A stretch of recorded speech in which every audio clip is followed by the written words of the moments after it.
Et c'est un gros problème de cette industrie, c'est que tu as une minorité de connards qui vont saccager le marché, qui vont souiller vraiment la réputation du marché pour leur intérêt personnel en refourguant de la merde, des formations très peu travaillées.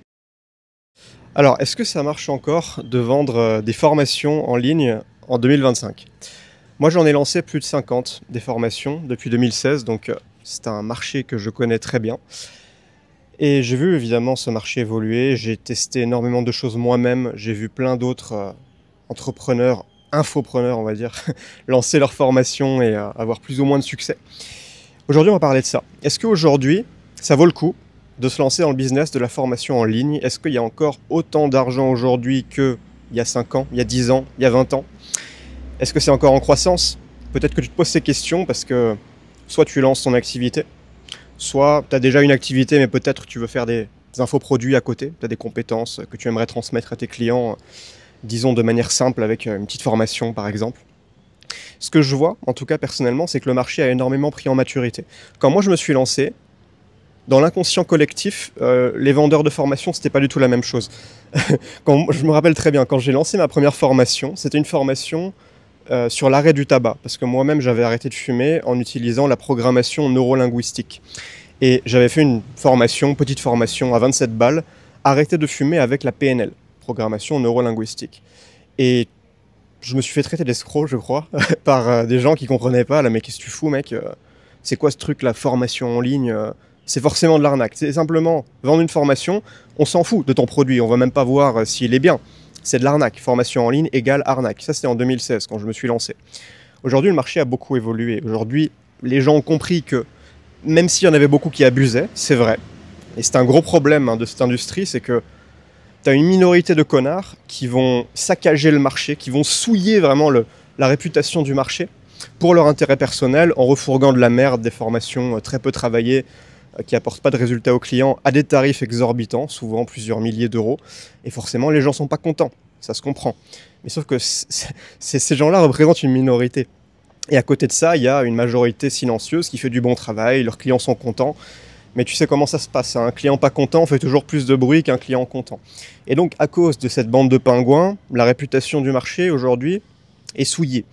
Mais aujourd'hui, je pense que de plus en plus, les gens comprennent qu'il faut faire la part des choses. Il faut savoir séparer les vendeurs de rêves bling bling qui te promettent que tu vas faire ton x100 avec un shitcoin. Évidemment, ça c'est complètement une aberration. Mais les gens, je pense, de plus en plus comprennent qu'il y a ça d'un côté, il y a, tu vois, toutes ces entrepreneurs poubelles. Et de l'autre côté, il y en a qui font du bon travail, qui sont dans des niches, pas forcément faire de l'argent magique. Par exemple, je sais pas, quelqu'un qui apprend aux autres à devenir meilleur au jeu d'échecs, quelqu'un un entraîneur de boxe qui vend des formations pour améliorer sa technique, ou même par rapport au make money. Il y a des très bonnes formations make money. Comment optimiser tes publicités sur Facebook Ads, j'en sais rien. Mais aujourd'hui, je pense que les gens ont compris que toutes les formations n'étaient pas de la merde. Simplement, ils vont acheter de manière beaucoup moins impulsive. Souvent, ce qui se passait avant, c'est que tu pouvais faire des promesses.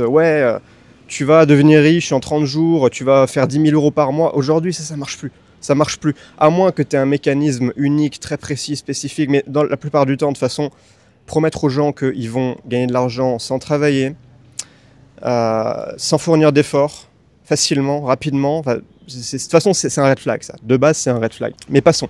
Aujourd'hui, le marché est beaucoup plus mature. Tu peux plus te permettre de faire une formation comment gagner de l'argent sur Internet. Tu peux plus te permettre de faire une formation comment être plus productif, comment gérer le stress. Ça pouvait marcher quand l'offre était encore très basse. Aujourd'hui, il y en a des milliers de formations généralistes comme ça. Ce qui fonctionne aujourd'hui, de ce que j'ai pu expérimenter en tout cas, c'est les méthodes propriétaires. Ce que j'appelle une méthode propriétaire, c'est une méthode que tu as toi-même développée. C'est une méthode où tu n'as pas de concurrence. Je vais te donner un exemple très précis. La méthode Focusbook. C'est une méthode que j'ai moi-même développée à la base pour moi, parce que j'en pouvais plus des applications de productivité qui finalement étaient plus des distractions que des outils pour m'aider à travailler plus efficacement. Parce que je passais mon temps à bidouiller les réglages, ça me poussait à procrastiner et à construire des systèmes que j'utilisais même pas. Donc suite à ça, j'ai développé ma propre méthode d'organisation personnelle, la méthode Focusbook, donc, qui me permet aujourd'hui de m'organiser avec un carnet et un stylo. C'est très simple. Et cette méthode, je l'ai développée pour moi et j'en ai fait une formation. Et il n'y a personne d'autre que moi qui parle de la méthode Focusbook. C'est moi qui l'ai inventée. Donc évidemment, c'est une méthode propriétaire et là, ça attire beaucoup plus la curiosité. Les gens, ils voient ça et ils se disent, tiens, c'est intéressant. J'ai jamais testé ça avant. Il y a un mécanisme unique. C'est contrairement à tous ceux qui vont te dire, ouais, tu vas être plus productif, vas-y, achète ma formation. Ouais, ok, comment ça marche ton truc, en quoi ça va être différent de toutes les vidéos que j'ai vues sur YouTube sur le sujet, j'ai pas l'impression que ça va plus m'aider que ça. Alors que si je te dis, ok, j'ai une méthode avec seulement du papier et un stylo, ça va te permettre d'être plus productif, de te libérer des distractions, je t'explique comment ça marche, là tout d'un coup, tu te dis, ok, ça j'ai pas encore testé, ça c'est intéressant, ça peut me parler, vas-y, je vais acheter, on va voir ce que ça donne. Et cette méthode, elle a super bien marché pour moi, j'ai eu des super retours dessus. C'est qu'un exemple parmi d'autres. Mais ça, c'est une méthode beaucoup plus spécifique. C'est une méthode propriétaire que j'ai moi-même développée. Et comme il y a un mécanisme unique, gardez vraiment cette notion en tête, le mécanisme unique, ça va vraiment vous permettre de vous distinguer de la concurrence, de la masse qui font tous la même chose, qui espèrent percer en faisant du contenu alors qu'il soit gratuit ou payant, et qui a déjà été fait 10 000 fois. Ça ne fonctionne pas. Vous ne pouvez pas être un clone et réussir en étant un clone. J'ai oublié de dire, mais si tu cherches une plateforme simple pour lancer ta formation le plus rapidement possible, avec le moins de complexité technique possible, Tiny Pages est clairement la meilleure solution aujourd'hui qui existe. C'est la plateforme que je développe. On a vraiment fait une plateforme minimaliste qui te permet de vendre tous tes produits numériques, dont les formations, mais aussi d'envoyer tes newsletters, tes séquences email automatisées, ton site web, tes pages web, ton blog.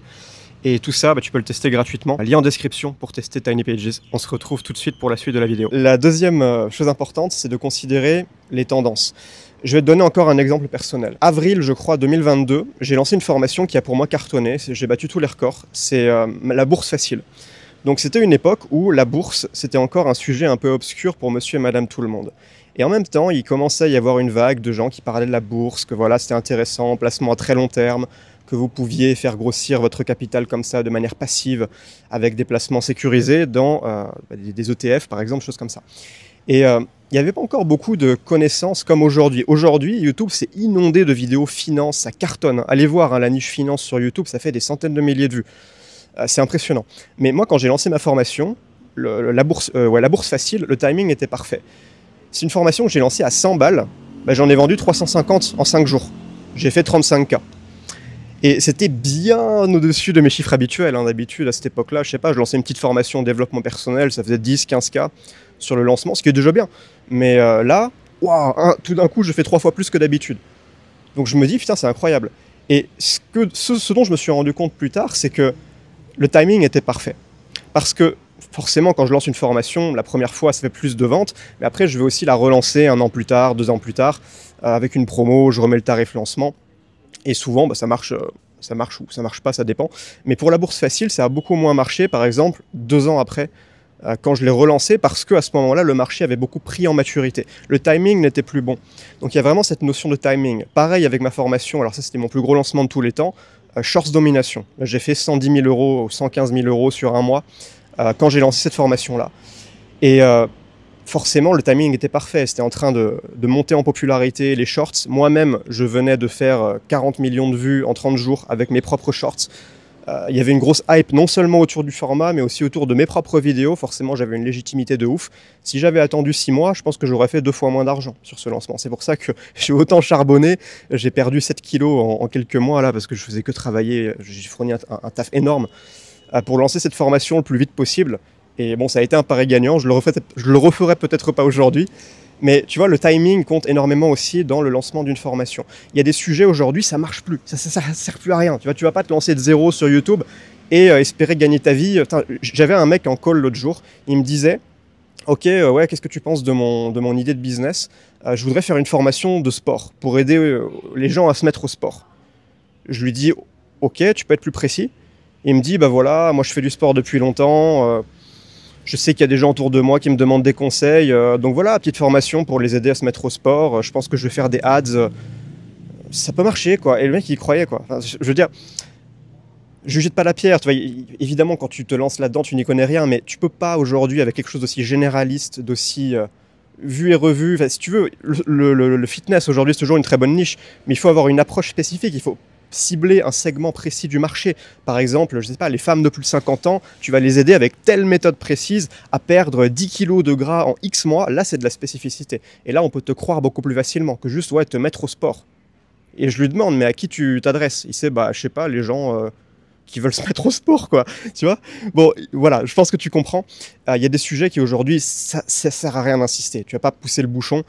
Par contre, développer tes propres méthodes propriétaires ou te baser sur des sujets qui intéressent en ce moment, parce qu'il y a des sujets aujourd'hui qui intéressent à fond. L'IA, par exemple. Il y a beaucoup de choses qu'on peut faire avec l'IA. Tu peux vendre, je sais pas, des méthodes que toi, tu as développées pour toi, avec des prompts, je sais pas, des trucs comme ça. Il y a 3 ans, ça n'existait pas. Si tu avais lancé ça il y a 3 ans, les gens, ils auraient lu ta page, ils se seraient dit, mais qu'est-ce qu'il me raconte celui-là? C'est quoi ce truc?